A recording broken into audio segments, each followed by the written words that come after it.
আজকে থাম্বনেল দেখে অলরেডি তোরা বুঝে গেছিস যে আজকে আমার আলোচনার মূল বিষয়বস্তু কি। হাতে রয়েছে মাত্র 1.5 মাস। এই 1.5 মাসে কিভাবে নিজের স্ট্র্যাটেজিকে সাজাবো, কিভাবে ফিজিক্সটাকে পড়লে আমার আর কোনো অসুবিধা হবে না, আর কোনোবার নয় এইবারেই আমি জেন পাস পেয়ে যাব। যাদের স্বপ্ন বিএসসি নার্সিং তাদের জন্য কিন্তু আমি আজকের ভিডিওটা তৈরি করছি। তো সেই জন্য বলবো অবশ্যই ভিডিওটা পুরোপুরি মন দিয়ে শোন, ভালো করে শোন, বুঝে নে যে কিভাবে পড়বি, কোত্থেকে কত নাম্বার এসেছিল বা কোত্থেকে কত নাম্বার এবারে আসতে পারে, কোথা থেকে কোয়েশ্চেন হয়েছিল, কোথা থেকে কোয়েশ্চেন হয়নি, সেই জায়গাগুলো নিয়েই আমি আজকে সম্পূর্ণ ভিডিওতে আলোচনা করব। ভিডিওটা কিন্তু শুরু থেকে শেষ পর্যন্ত না দেখলে পুরো কনসেপ্ট ক্লিয়ার হবে না, এবং আমি একটা খুব সুন্দরভাবে গাইডলাইন তোদের মাথায় তৈরি করে দেব, তোদের মাথায় সেট হয়ে যাবে যে হ্যাঁ আচ্ছা এই জায়গাগুলো থেকে এইভাবে আমাদের পড়াশোনাটা করতে হবে। পুরো টোটাল কমপ্লিট রোড ম্যাপ আমি সেট করে দিচ্ছি মাথায়।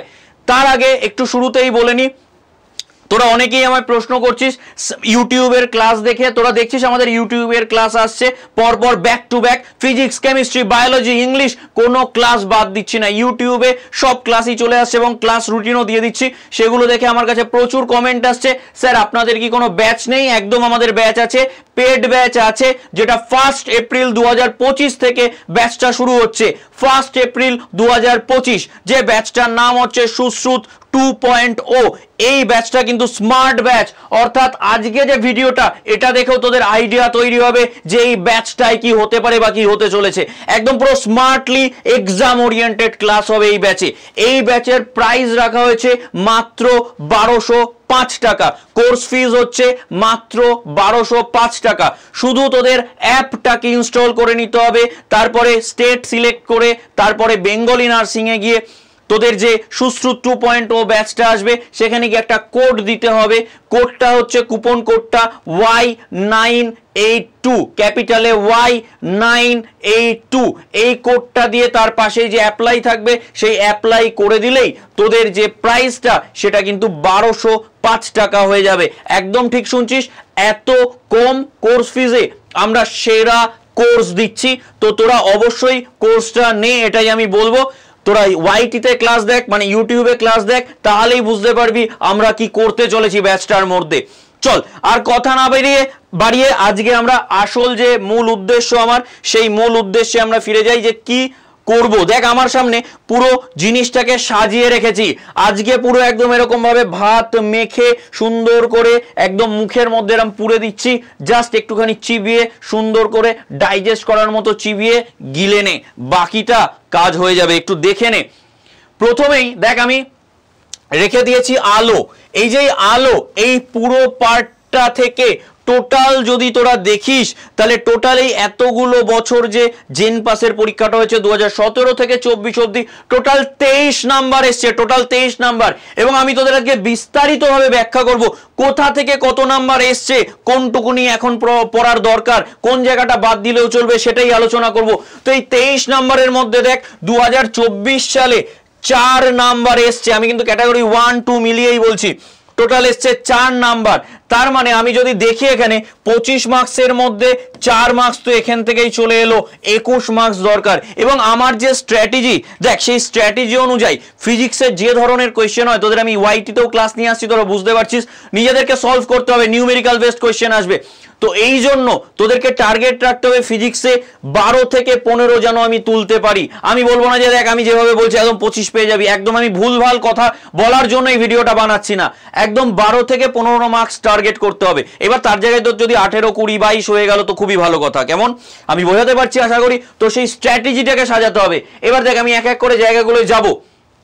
প্রথমে যদি যাই আলোর প্রতিফলন, আলোর প্রতিফলনে যদি যাই তাহলে দেখতে পাচ্ছি 5 মার্কস এসছে। আচ্ছা একটু বলে রাখি, এটা হচ্ছে যে 5 মার্কস, এই যে এটা আমি লিখে রেখেছি, এটা হচ্ছে total through out the year, মানে যতগুলো পরীক্ষা হয়েছে তার মধ্যে টোটাল যে মার্কসটা সেটা 5। আর কি লিখে রেখেছি, আগের বছর 2024 সালে কত মার্কস এসছে তার মধ্যে 1 মার্কস। তাহলে তোদের কনসেপ্টটাকে আমি দিতে পারবো। না হলে আমি বোঝাতে পারবো না যে দেখ কোন জায়গাটা ইম্পর্টেন্ট কোন জায়গাটা লেস ইম্পর্টেন্ট, সেই জায়গাটা বোঝানোর জন্য আজকে আমি এইভাবে জিনিসটাকে রেখেছি। নেক্সট দেখ আলোর প্রতিসরণ, এই জায়গাটা থেকে দেখ 8 মার্কস এসছে, টোটাল 8 মার্কস এসছে, তার মধ্যে আগের বছরেই এসছে 1 মার্কস। তার মানে আমি যদি অন অ্যান অ্যাভারেজ করে বলি, তার মানে এই দুটো চ্যাপ্টার থেকে প্রত্যেকবার কিছু না কিছু কোয়েশ্চেন আসছে, এটা আমার মাথায় কনফার্ম। তার মানে এই 2 মার্কস আমি যদি শিওর শর্ট করে ফেলতে পারি, তাহলে আমি যে 15 নাম্বার বলছিলাম তার মধ্যে আর তুলতে হবে আমায় 13 নাম্বার ফিজিক্সের। কি ভালো লাগছে তো ভিডিও ভালো লাগতে বাধ্য, কারণ সাইন্টিফিক ওয়েতে পুরো জিনিসটাকে আমি বুঝিয়ে দিচ্ছি। তোদের দাদা রয়েছে তোদের পাশে, বিশ্বাস কর। এই যে দাদা কথাটা বলছি এটা মুখে নয়, চেষ্টা করছি যেন প্রমাণ করতে পারি। কেমন আমি যেমন এএনএম জিএনএম, আমি কেন আমরা এএনএম জিএনএম এ যেমন বলেছি, এবারে কথা দিয়েছি যে কত ম্যাক্সিমাম স্টুডেন্ট আমাদের এখান থেকে পাচ্ছে, আড্ডা 24/7 বেঙ্গলির স্মার্ট স্কুল থেকে পাচ্ছে, সেটা আমাদের যেমন দেখানোর উদ্দেশ্য ছিল, সেটা অলরেডি কমপ্লিট। এবারে আমাদের এএনএম জিএনএম এর টার্গেট হচ্ছে 1 থেকে 10 র্যাঙ্ক এইখান থেকেই হবে। ঠিক একইভাবে জেন পাসেও চেষ্টা করছি আমরা যাতে ম্যাক্সিমাম সাকসেস আমাদের এখান থেকেই হয়, সেই চেষ্টায় আমরা দৃঢ় বদ্ধপরিকর। তার জন্য তোদের শুধু লড়াইয়ে থাকতে হবে আমাদের সাথে। চল একটু দেখে নি। নেক্সট প্রিজম, আলোর বিচ্ছুরণ ও বিক্ষেপণ, এটা থেকে এসছে 5 নাম্বার, কিন্তু এখান থেকে আগের বার কিন্তু কোনো রকম কোনো কোয়েশ্চেন্স আসেনি। আমি কিন্তু এটা একদম জেনুইনলি অ্যানালাইসিস করে তারপরে কিন্তু তোদের সামনে এই ভিডিওটা করছি। তো এর মানে আমি ধরে নিতে পারি এই জায়গাটায় 5 নাম্বার মানে কম মার্কস নয়, তাহলে এখান থেকেও কিন্তু এবারে প্রশ্ন হওয়ার চান্সেস আছে, তাই তো এখানেও থেকেও কিন্তু প্রশ্ন হওয়ার চান্সেস আছে। এবং আমি যে কটা চ্যাপ্টারকে রেখেছি বা বলতে পারি যে কটা টপিককে রেখেছি, এই টপিকগুলো কিন্তু খুব গুরুত্বপূর্ণ এবারের পরীক্ষার জন্য, আমি বোঝাতে পারছি আশা করি। তো এবারে দেখ এই জায়গাটা থেকে কিন্তু প্রশ্ন আসেনি। নেক্সট আলোকীয় যন্ত্র ও মানুষের চোখকে যদি দেখি, থ্রু আউট দ্য ইয়ার মানে টোটাল এতগুলো পরীক্ষা নিয়ে 3 মার্কস এসেছিল, কিন্তু আগের বার কিন্তু এখান থেকে কোনো কোয়েশ্চেন আসেনি। তাহলে এই চ্যাপ্টারটাকেও আমি রাখতে পারি, তার সাথে তো এই দুটো চ্যাপ্টার আমি রাখবো। কি ঠিক? ব্যতিচার অপবর্তন সমবর্তন, এখান থেকে 2 মার্কস এসেছিল, তার মধ্যে আগের বছর এসছে 1 মার্কস। কি কনসেপ্টটাকে দিতে পারছি যে কিভাবে আমি করব? হ্যাঁ, এখানে একটা কথা আমি বলে রাখি যে এখানে আমি উচ্চ মাধ্যমিক বা মাধ্যমিক দিচ্ছি না, দেখ আগের বার এটা আসেনি তাহলে এবারে এটা আসবে, কিন্তু তাও আমাদের তো একটা আইডিয়া করতেই হবে, কারণ হাতে রয়েছে মাত্র 1.5 মাস। তো আমি তো আর বলতে পারি না যে দেখ 1.5 মাসের মধ্যে একদম কোনো চিন্তা নেই, আমি পুরো 11 পুরো পড়িয়ে দেবো, পুরো 12 পড়িয়ে দেবো, একদম যা দেবো তাই আসবে। এটা কখনো কেউ আমরা বলতে পারি না, তাই না? কারণ 2 বছরের যে পড়াশোনাটা সেটা আমি 1.5 মাসে কমপ্লিট করতে পারবো না, কিন্তু আমি একটা আইডিয়া দিতে পারি এই 1.5 মাসে কিভাবে জেন পাসকে ক্র্যাক করা যায়। রাইট? এই জায়গাটা থেকে তাহলে ক্লিয়ার হলো ব্যাপারটা।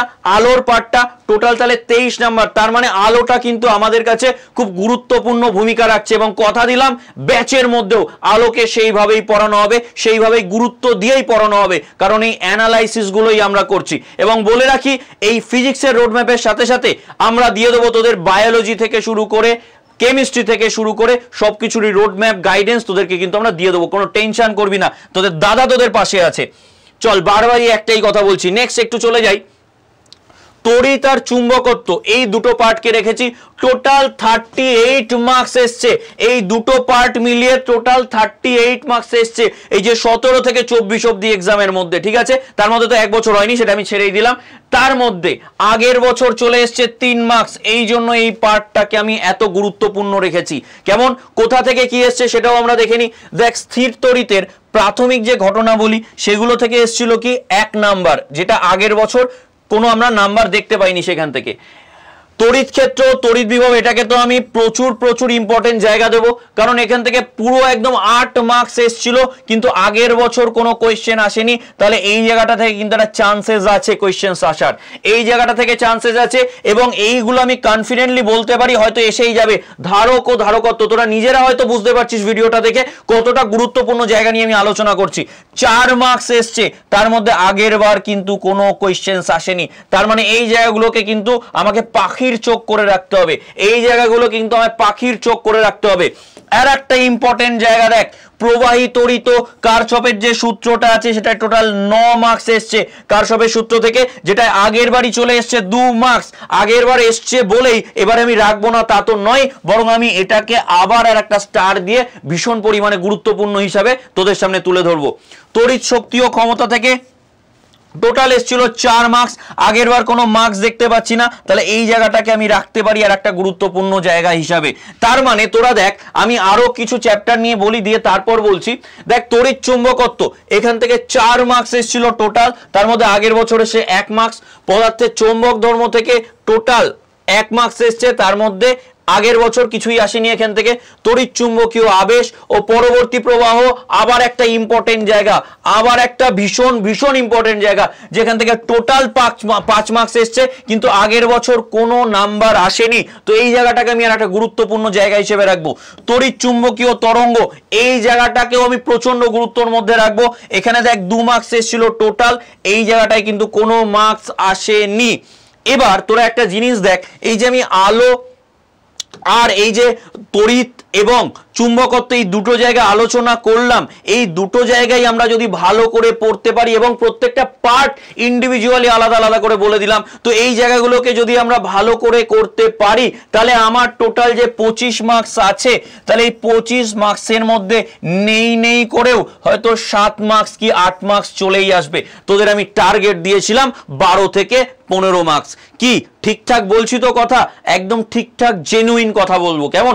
ভুলভাল ভাবে বলে ভুলভাল গাইড করে তোদেরকে একদম ভুল পথে একদমই চালিত করব না, এইটুকুনি ভরসা রাখতে পারিস তোদের দাদাটার উপর। নেক্সট জায়গার একটা পার্ট ভীষণ গুরুত্বপূর্ণ জায়গা, আমি এবছরও এখানে স্টার দিয়ে রাখবো। একমাত্রিক গতি ও স্কেলার ভেক্টর থেকে কোয়েশ্চেন এসেই যাচ্ছে। টোটাল 9 মার্কস এসছে, যার মধ্যে আগের বছরও 2 মার্কস এসছে। আর একটা জায়গা দেখ পরিমাপ পদ্ধতি, ঠিক আছে, এই যে এই জায়গাটা থেকে টোটাল 6 মার্কস এসছে, আগের বছর 2 মার্কস এসছে। মহাকর্ষ থেকে 7 মার্কস এসছিল টোটাল, আগের বছর যার মধ্যে 1 মার্কস এসছে। এই মহাকর্ষকেও আমি ইম্পর্টেন্ট জায়গায় রাখবো, অর্থাৎ মেকানিক্সের পার্টটাও কিন্তু ততটাই গুরুত্বপূর্ণ। তারপরে দেখ নিউটনের গতিসূত্র থেকে 5 মার্কস এসছিল, যার মধ্যে আগের বছরও 1 মার্কস এসছে। মানে বলা যায় যে প্রত্যেক বছরই 1 মার্কস করে আসছে, তাই না? একটু দেখ আমি দেখাচ্ছি, আরো অ্যানালাইসিস করছি জিনিসটাকে। কার্য শক্তি ক্ষমতা থেকে টোটাল 4 মার্কস এসছে, কিন্তু আগের বছর কোনো মার্কস এখান থেকে আসেনি। কিন্তু এই জায়গাটাকে মহা গুরুত্বপূর্ণ জায়গার মধ্যে আমরা রাখবো। তো তোরা দেখ একটা জিনিস, আমি যদি মোটামুটি একটা এভারেজ একটা ধারণা নিতে চাই, তাহলে মহাকর্ষ থেকে যদি 1 নাম্বার, কেন মোটামুটি প্রত্যেকবার আসছে, নিউটনের গতিসূত্র থেকে 1 নাম্বার, আর যদি এখান থেকে 1 নাম্বার ধরি, এখান থেকেও 3 নাম্বার, তো তোদের হয়ে গেল আগে 7 এখন 3, 10 মার্কস তো এইভাবেই উঠে আসছে। কি আমি বোঝাতে পারছি জিনিসটাকে কিভাবে করতে হবে? ক্লিয়ার? মানে আমি একটা ধারণা তৈরি করে দিতে পারছি। খাতা নিয়ে বস, খাতা পেন নিয়ে বস, ভিডিওটা বারবার দেখ এবং নিজের মতো করে সিলেক্ট কর যে কোন জায়গাটা তোর স্ট্রং জোন, কোন জায়গাটা তোর উইক জোন, সেই হিসাবে সাজা জিনিসটাকে, তাহলে আরো ভালো করে এগোতে পারবি। দেখ এগুলো না কম্পিটিটিভ পরীক্ষা, তো এইখানে আমি কখনো বলে দিতে পারি না বা কেউই কখনো বলে দিতে পারে না এবারে এখান থেকে আসবেই, কিন্তু আমরা একটা অ্যানালাইসিস করতে পারি। তো সেখান থেকেই বলবো এই অ্যানালাইসিসের মধ্যে আরেকটা ইম্পর্টেন্ট পার্ট হচ্ছে নিজের স্ট্রং জোন এবং নিজের উইক জোনটাকে বুঝতে পারা। নিজের স্ট্রং জোন উইক জোন বুঝতে পারলে কি সুবিধা হবে? আমাকে এইটার উপর এতটা গুরুত্ব দিতে হবে, এইটার উপর এতটা গুরুত্ব দিতে হবে, তাহলে কোনো কিছুই আমার হাতছাড়া হবে না, আর না হলে কিন্তু সবকিছুই হাতছাড়া হয়ে যাবে। তাই এটা একটু মাথায় রাখতে হবে। কি আশা করি বোঝাতে পারলাম? ক্লিয়ার? চল আমরা চলে যাই পরবর্তী নেক্সট পেজে। দেখ কি আছে, কণাগোষ্ঠী ও দৃঢ় বস্তু, এই জায়গাটা থেকেও দেখ 5 মার্কস এসছে, তার মধ্যে আগের বছর এসছে 1 মার্কস। তাপ গতিবিদ্যার প্রথম ও দ্বিতীয় সূত্রকে আমি একটা ভাইটাল পয়েন্টের মধ্যে রাখবো। 2 কেন? আমি 1000 কোটি স্টার দিয়ে দেবো, কারণ এটা আমার কাছে সবসময় গুরুত্বপূর্ণ একটা চ্যাপ্টার। মানে টোটাল 4 নাম্বার এসছে, তার মধ্যে আগের বছরে 1 নাম্বার এসছে। আমার মন বলছে হয়তো এবারেও 1 নাম্বার এখান থেকে পেয়ে যাবি তোরা। তরঙ্গ শব্দ, এখান থেকেও তোদের 1 নাম্বার আসার প্রবল চান্সেস রয়েছে, কারণ টোটাল 4 মার্কস এসছে এত বছর ধরে, আগের বছর কোনো নাম্বার আসেনি, এখান থেকে প্রবল চান্সেস রয়েছে, প্রবল। কঠিন তরল ও গ্যাসীয় পদার্থের মধ্যে 2 মার্কস এসছে টোটাল, তার মধ্যে আগের বছর এসছে কিন্তু 1 মার্কস। ক্যালোরিমিতীয় অবস্থার পরিবর্তন থেকে 2 মার্কস এসছে, যার মধ্যে আগের বছর এসছে কিন্তু 1 মার্কস। নেক্সট দেখ গ্যাসের গতীয় তত্ত্ব, এখান থেকে 2 মার্কস টোটালে এসছে, আগের বছর কোনো মার্কস আসেনি। সরল দোলগতি ও কম্পন, এই জায়গাটাকে আমি আবার একটা ইম্পর্টেন্ট জায়গায় রাখবো, যার মধ্যে 2 মার্কস এসেছিল আগের বছর, 2 মার্কস এসেছিল টোটাল, এবং আগের বছর যেহেতু কোনো নাম্বার আসেনি, তাই আমার পার্সোনাল মতামত এই জায়গাটাও কিন্তু একটা খুব গুরুত্বপূর্ণ জায়গা হতে পারে। তরঙ্গের উপরিপাত ও ডপলার ক্রিয়া, এটাও কিন্তু 1 মার্কস এসছে টোটাল, এখান থেকে আগের বছর কিছু আসেনি। স্থিতিস্থাপকতা থেকে টোটাল 1 মার্কস এসেছিল, আগের বছর কিছু আসেনি। তো এই স্থিতিস্থাপকতা বল বা ভিসকোসিটি, এই যে এইসব জায়গাগুলো, এগুলো থেকে একটু দেখে নিস, মানে পরিবর্তন যে আছে, পদার্থের অবস্থা যে পরিবর্তন বিভিন্ন, ঠিক আছে, এই জায়গাগুলো কিন্তু একটু দেখে নিস। ইলেকট্রনিক্সের পার্টটা অর্ধপরিবাহী, এই জায়গাটাও কিন্তু খুব গুরুত্বপূর্ণ জায়গা, টোটাল 3 মার্কস এসছে, তার মধ্যে আগের বছর কিন্তু কোনো মার্কস আসেনি, ভীষণ ইম্পর্টেন্ট জায়গা কিন্তু এই জায়গাটা একটু মাথায় রাখতে হবে। নেক্সট দেখ বিকিরণ দ্বৈত সত্তা ও কোয়ান্টাম তত্ত্ব, বোর তত্ত্ব, যেটা টোটাল 4 মার্কস এসেছিল, আগের বছর কোনো নাম্বার আসেনি, তো এইটাকেও আমি একটা স্টার মার্ক দিয়ে রাখলাম। পারমাণবিক নিউক্লিয়াস, এখান থেকে টোটাল 1 মার্কস এসছে, আগের বছর কোনো নাম্বার আসেনি, মেবি এখান থেকে 1 মার্কস চলে আসতে পারে। ওই ধরনের যে কোয়েশ্চেন্স গুলো, যে পারমাণবিক চুল্লিতে মডারেটর হিসেবে কি ইউজ হয় না হয়, এই ধরনের যে প্রশ্নগুলো, এগুলো। ডিজিটাল বর্তনীটা 1 নাম্বার এসছে টোটাল, তার মধ্যে আগের বছর কোনো নাম্বার আসেনি এখান থেকে, তো সেই জন্য আমি একটু ইম্পর্টেন্ট জায়গার মধ্যে রাখতেই পারি এই জায়গাগুলোকে। এবার দেখ একটা জিনিস দেখ, তোরা যদি ম্যাক্সিমাম স্কোরের কথা ভাবিস, তাহলে তোদের হাতে অপশন রয়েছে ইংলিশ, রিজনিং, বায়োলজি, কিন্তু কেমিস্ট্রি বা ফিজিক্স, কেমিস্ট্রিতে তাও তোরা কিছুটা করে ফেলতে পারবি, কোনো অসুবিধা নেই, বাট ফিজিক্সের নিউমেরিক্যাল পার্ট রয়েছে, নিজেকে সলভ করবার জায়গা রয়েছে, তাই জন্য ফিজিক্সে কিন্তু সেইভাবেই ভাবতে হবে, না হলে কিন্তু অসুবিধা হয়ে যাবে। এবং তোরা দেখছিস ওয়াইটিতে আমরা যে ক্লাসগুলো নিয়ে আসছি, সেই ক্লাসগুলোকে সেই লেভেলে রেখেই নিয়ে আসছি, এবং তোরা দেখেছিস আমি জেইর কোয়েশ্চেন, ডাব্লিউবি জেইর কোয়েশ্চেনও করিয়ে দিচ্ছি, কারণ ওরকম টাইপেরই কিন্তু কোয়েশ্চেন্স তোদের আসছে, ডাব্লিউবি জেইর কোয়েশ্চেন্সও আমি কিন্তু ওই জন্য সলভ করাচ্ছি। ইউটিউব ক্লাসগুলো দেখ, আমাদের ইউটিউব ওয়াইটি ক্লাস, মানে আমার যে ক্লাসটা, সেটা কি বার থাকছে, সেটা থাকছে ফ্রাইডে থাকছে, কেমন, ফ্রাইডে থাকছে, আর তার সাথে থাকছে সানডে। এই দুদিনই কখন থাকছে, এই দুদিনই কিন্তু বিকেল 4টে থেকে 4 PM থেকে আমার ক্লাসটা থাকছে, তাই ক্লাসটা মিস করিস না। কেমিস্ট্রি ক্লাস যদি বলিস, কেমিস্ট্রি ক্লাস কি বার থাকছে, যেমন কেমিস্ট্রি ক্লাস থাকছে হলো তোদের যে দিনগুলোতে থাকছে, সেটা হচ্ছে একটা হচ্ছে মঙ্গলবার, আর একটা কি বার থাকছে, সেটা তোদের রুটিনে কিন্তু পুরোটাই দেওয়া আছে, আমি আর বললাম না, তোরা নিজেদের মতো রুটিন দেখে নিতে পারিস। বায়োলজি ক্লাস কবে থাকছে, সোমবার থাকছে, আর তার সাথে থাকছে শুক্রবার বিকেল 5টা থেকে, ঠিক আছে। ইংলিশ ক্লাস কবে থাকছে, সেটা তোদের রুটিন দেখে নিতে হবে, রুটিনে সব দেওয়া আছে, সব কিছু সাজানো আছে, আমি বলেওছিলাম স্ক্রিনশট তুলে নিতে। এবার শেষে আর একটা কথা বলে দিই, আমাদের যে সুশ্রুত ব্যাচটা রয়েছে, ঠিক আছে, জেন পাসের জন্য আমাদের যে সুশ্রুত ব্যাচটা রয়েছে, এই ব্যাচের কোর্স ফিজ হচ্ছে মাত্র 1205 টাকা। তোরা ভেবে দেখ, এটা খুব বেশি কি, মোটেই নয়, মাত্র 1205 টাকা।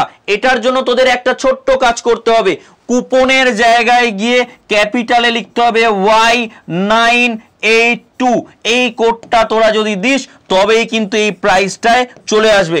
খুবই কম প্রাইসে কিন্তু একটা দারুণ course, smart batch, smartly exam oriented class কিন্তু তোরা এই ব্যাচে পেয়ে যাচ্ছিস। আশা করি তোদেরকে আমি বোঝাতে পারলাম। কমেন্ট সেকশনে তোদের কোনো প্রশ্ন থাকলে আমাকে জানা, আমি অবশ্যই তোদেরকে তার রিপ্লাই করব। তোদের মনে আর কি প্রশ্ন আছে আমাকে অবশ্যই জানা। ভিডিওটা ভালো লাগলে অবশ্যই লাইক করিস, শেয়ার করিস, চ্যানেলটাকে সাবস্ক্রাইব করতে ভুলিস না। আজকের মতো এইটুকুনি, দেখা হচ্ছে পরবর্তী ভিডিওতে। থ্যাংক ইউ, টাটা, ভালো থাকিস সবাই।